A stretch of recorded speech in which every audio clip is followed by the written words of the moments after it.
Ayan guys, oh, nakahuli naman siya guys. Oh, ang laki guys, ang laki, ang laki.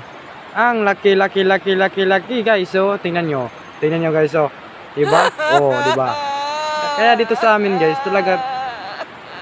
Kaya kung pumunta ka dito guys sa amin, ituturo namin sa inyo kung paano nito gagamitin ng mga ganitong bagay. Ganitong, basta ganito. Kaya oh, tumatawa na siya guys kasi nakakuha na naman siya ulit.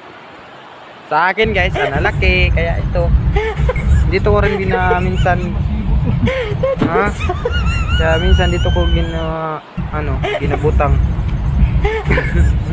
para di ba guys? So, tingnan nyo, ang dami na ng kuha namin guys. Kaya dito talaga sa amin guys, hindi kayo mapapasmo kasi marami ditong sa amin. Huwag lang kayong maging tamad, gawin yung lahat ang gusto nyo, kaya hindi kayo magugutom. In English ba, hindi kayo mapapasmo. O diba? Fresh na fresh guys. Tingnan nyo guys, oh.